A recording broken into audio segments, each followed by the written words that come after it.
టారిఫ్లపై Trump చేస్తున్న plan B. America రాజ్యాంగం ఏం చెప్తుందంటే ఒకసారి ఈ వీడియోను మొత్తం పూర్తి వరకు చూడండి, మీకు పూర్తిగా చూస్తే అర్థమవుతుంది. అమెరికా అధ్యక్షుడు ట్రంప్ విదేశాల నుంచి దిగుమతయ్యే వస్తువులపై విపరీతంగా టారిఫ్లు విధించడాన్ని ఆ దేశ సుప్రీంకోర్టు వ్యతిరేకించింది.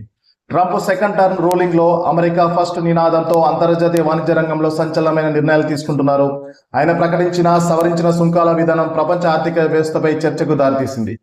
ముఖ్యంగా భారత్ వంటి దేశాల నుంచి వచ్చే దిగుమతులపై అదనపు సుంకాలు విధిస్తామని ఆయన హెచ్చరించడం ఆసక్తికరంగా మారింది.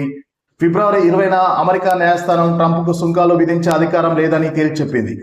విదేశాలపై విధించిన టారిఫ్లను రద్దు చేస్తున్నట్లు ఆ దేశ సుప్రీంకోర్టు తీర్పునిచ్చింది. దీనిపై స్పందించిన ట్రంప్ తన దగ్గర ప్లాన్ బి కూడా ఉందని అన్నాడు. న్యాయస్థానాలు టారిఫ్లను కొట్టేస్తే వాటిని ఎలా అమలు చేయాలో తనకు తెలుసునని చెప్పుకొచ్చాడు. అమెరికా రాజ్యాంగంలో సుంకాలు పెంపుపై ట్రంప్ తనకున్న అనుకూల అంశాలను చూపిస్తూ టారిఫ్లు కొనసాగించే అవకాశం ఉందని రాజ్యాంగ నిపుణులు చెప్తున్నారు. ఏ అధికారాలతో ఈ సుంకాలు విధించవచ్చు?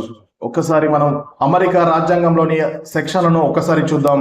అమెరికా రాజ్యాంగం ప్రకారం పన్నుల విధింపు అధికారం కాంగ్రెస్ కు ఉన్నప్పటికీ, కాంగ్రెస్ అంటే అమెరికన్ పార్లమెంట్, గతంలో చట్టసభల అధ్యక్షుడికి కొన్ని ప్రత్యేక అధికారాలను దారదత్తం చేశారు.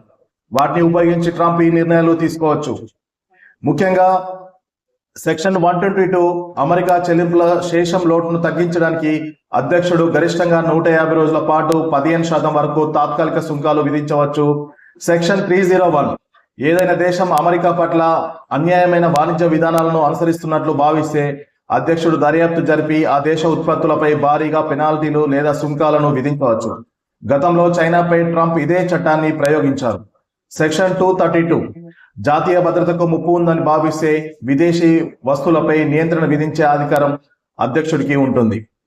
అంతర్జాతీయ అత్యవసర ఆర్థిక అధికారాల చట్టం దేశంలోని ఆర్థిక ఎమర్జెన్సీ ప్రకటించి విదేశీ వాణిజ్యాన్ని నియంత్రించే విస్తృత అధికారులు కూడా దేశ అధ్యక్షుడికి ఉంటాయి. అయితే ఈ సుంకాల విధింపు వెనుక ట్రంప్ వాదన మరోలా ఉంది. ట్రంప్ ప్రధానంగా ఇతర దేశాలు అమెరికా ఉత్పత్తులపై అధిక పన్నులు విధిస్తున్నాయని, దీనివల్ల అమెరికా వాణిజ్య లోటు పెరుగుతుందని వాదిస్తున్నారు.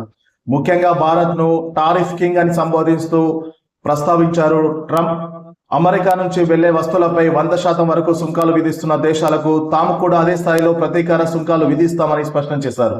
మొత్తానికి ట్రంప్ తీసుకుంటున్న ఈ దూకుడు నిర్ణయాలు అమెరికా తయారీ రంగానికి ఊతమిస్తాయని కొందరు అంటుంటే, వినియోగదారులకు ధరలు పెరుగుతాయని మరికొందరు హెచ్చరిస్తున్నారు. అయితే తాజాగా అమెరికా సుప్రీంకోర్టు విదేశాలపై విధించిన సుంకాలు అక్రమమని, విదేశాలపై విధించిన సుంకాలను రద్దు చేసి అమెరికా సుప్రీంకోర్టు తీర్పునిచ్చింది. అయితే అమెరికా అధ్యక్షుడు ట్రంప్ తన దగ్గర ప్లాన్ బి కూడా ఉందనేసి సుప్రీంకోర్టు ఇచ్చిన తీర్పు వెల్లడించిన గంటల్లోనే ప్లాన్ బిని కూడా అమలు చేసినట్టు తెలుస్తుంది. ఇక రాబోయే రోజుల్లో ఎలా ఉంటుందనేసి వేచి చూడాల్సి ఉంది.